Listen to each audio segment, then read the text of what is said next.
Pengangkatan jenazah 7 perwira TNI Angkatan Darat, AD, yang menjadi korban penculikan dan pembunuhan oleh Partai Komunis Indonesia, PKI, pada tanggal 30 September tahun 1965, atau dikenal dengan sebutan G30 SPKI masih membekas dalam ingatan Letnan Jenderal TNI, Purn. Sintong Panjaitan. Dalam buku biografinya berjudul, Sintong Panjaitan, Perjalanan Seorang Prajurit Para Komando, mantan Danjen Kopassus ini menceritakan bagaimana proses pencarian, penemuan hingga pengangkatan 7 putra terbaik bangsa yang gugur akibat kekejaman PKI dari sebuah sumur tua di kawasan Lubang Buaya, Jakarta Timur. Jenazah para kusuma bangsa yang diangkat dari sumur tua itu adalah Menteri, Panglima Angkatan Darat, Kepala Staf Komando Operasi Tertinggi Jenderal TNI Ahmad Yani, Deputi 2 Menteri, Panglima AD Bidang Administrasi Letjen TNI R. Suprapto, dan Asisten I Menteri, Panglima AD Bidang Intelijen Letjen TNI S. Parman.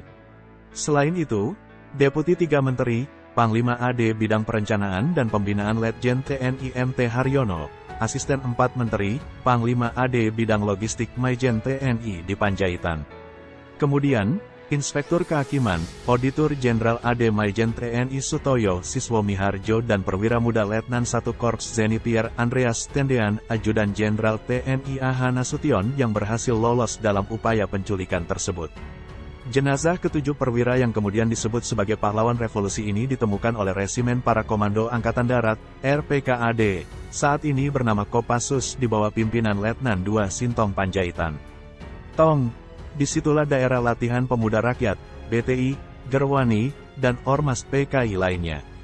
Di situ kamu periksa semua, karena di tempat itulah mereka disiksa.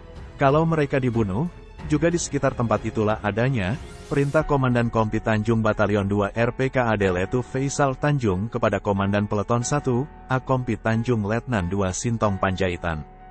Sintong kemudian memerintahkan anggotanya untuk menyisir dengan teliti setiap jengkal tanah di desa Lubang Buaya, untuk mencari keberadaan para jenderal dan perwira pertama Angkatan Darat yang hilang diculik dan dibunuh oleh pasukan Pasopati dari Cakrabirawa atas perintah Komandan Batalion I Kawal Kehormatan Cakrabirawa Kolonel Untung pada Kamis, tanggal 30 September malam hingga Jumat, tanggal 1 Oktober tahun 1965. Operasi pencarian di desa Lubang Buaya ini dilakukan berdasarkan kesaksian agen polisi tingkat 2 Sukitman, yang sempat diculik saat berpatroli di dekat rumah DI Panjaitan di Kebayoran Baru, Jakarta Selatan. Namun Sukitman berhasil kabur dan melapor ke markas komando RPKAD di Cijantung, Jakarta Timur. Tidak mudah bagi RPKAD menemukan lokasi penyiksaan dan pembunuhan para jenderal mengingat lokasi desa Lubang Buaya yang sangat luas. Beberapa kali mereka menemukan gundukan tanah yang dicurigai sebagai tempat penimbunan namun ternyata gagal. Hingga akhirnya salah seorang warga desa yang ikut dalam operasi pencarian tersebut menunjukkan sebuah tempat di bawah pohon. Tempat itu semula adalah sebuah sumur namun telah ditimbun dan disamarkan. Jangan-jangan para korban yang dicari diceburkan di sumur itu, gumam Sintong. Sintong kemudian memerintahkan anggotanya Peleton I untuk menggali. Pada kedalaman 2 meter, ditemukan daun-daunan yang masih segar, batang pohon pisang dan potongan kain berwarna merah, hijau dan kuning mirip yang biasa digunakan sebagai tanda pasukan Batalion Infanteri 454, Banteng Rider dari Jawa Tengah dan Batalion Infanteri 530, Riders dari Jawa Timur. Saat penggalian mencapai kedalaman 8 meter, bau busuk menyengat dari dalam sumur mulai tercium. Namun demikian penggalian tetap terus dilakukan. Ketika proses penggalian berlangsung, tiba-tiba salah seorang penggali berteriak minta ditarik ke atas karena sudah tidak tahan mencium bau menyengat. Seorang anggota Peleton 1 yang kemudian masuk ke dalam sumur untuk melanjutkan penggalian dikejutkan dengan penemuan kaki yang mencuat ke atas. Jenazah para jenderal dan perwira Angkatan Darat pun akhirnya ditemukan sekitar pukul 22 waktu Indonesia Barat. Temuan itu kemudian dilaporkan kepada Letu Faisal Tanjung dan diteruskan ke Pangkostrat Maijen TNI Soeharto. Sintong kemudian memanggil anggota RPKAD Kopral Anang yang pernah mendapatkan pendidikan selam di Kopaska, TNI AL untuk membantu pengangkatan jenazah. Namun sayangnya peralatan selam RPKAD berada di Cilacap, Jawa Tengah. Sintong melalui Kapten ZR Sukendar dari Kostrat kemudian meminta bantuan kepada KKOAL.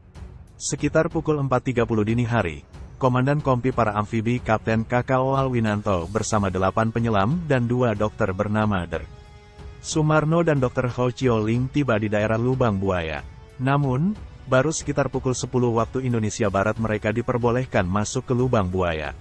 Ada 3 pilihan untuk mengangkat jenazah dari sumur Lubang Buaya, yaitu mengangkat secara langsung, namun hal itu tidak bisa dilakukan mengingat sumur dengan kedalaman 12 meter ini hanya memiliki lebar 75 cm. Kedua, menggali untuk memperlebar sumur. Cara ini juga sulit dilakukan dan memakan waktu cukup lama. Ketiga, menggunakan tali dengan mengikatkannya pada jenazah. Dari ketiga cara itu, Dr. RSPAD menyetujui mengangkat seluruh jenazah dengan menggunakan tali. Proses pengangkatan pun dimulai, sekitar pukul 12:05 Kopral Anang masuk ke dalam sumur maut itu dan mengikatkan tali. Saat diangkat ternyata jenazah tersebut adalah Letnan 1 Korps Zeni Pierre Andreas Tendean Ajudan Jenderal TNI Ahana Sution. Selanjutnya, pada pukul 12:15 Serma KKO Suparimin turun ke dalam sumur untuk mengikatkan tali pada salah satu jenazah, namun penangangkatan mengalami kendala karena terjepit jenazah lainnya. Selanjutnya pada pukul 12:30 Prako IKKO Subekti juga turun untuk mengikatkan tali kepada salah satu jenazah. Ikatan itu berhasil mengangkat 2 jenazah sekaligus, yakni Maijen TNI S. Parman dan Maijen TNI Suprapto. Satu persatu jenazah di dalam sumur maut diangkat. Namun untuk memastikan seluruh jenazah sudah diangkat, maka salah seorang harus turun lagi ke sumur. Tapi semua penyelam baik dari KKO TNI AL maupun RPKAD sudah kelelahan. Bahkan, salah seorang prajurit pilihan yang telah berhasil mengangkat jenazah keracunan bau yang menyengat di dalam sumur. Dia muntah-muntah dan terkapar, tulis Sintong di buku tersebut. Melihat situasi tersebut, Komandan Kompi Intai Para Amfibi Kapten Winanto memutuskan untuk turun masuk ke dasar sumur. Ternyata di dalamnya masih terdapat satu jenazah lagi, yakni Brigjen TNI DI Panjaitan. Masker gas anti huru-hara itu tidak mampu menahan bau dari ke-7 jenazah. Jadi dari jarak sekitar 100 meter itu baunya terasa waktu kita masuk, kata anggota KKO Pelda, Purn. Evert Julius Van Kandou yang ikut dalam pengangkatan jenazah pahlawan revolusi dalam kanal YouTube MKATV. Di situ saya melihat kekejaman manusia sangat luar biasa. Jadi saya melihat jenazah mereka, kalau bahasa Jawanya ngenes. Perawakan mereka dan keadaan mereka kotor semua. Itu kotornya kotor darah, karena sumurnya sudah kering. Da ada air, kenangnya.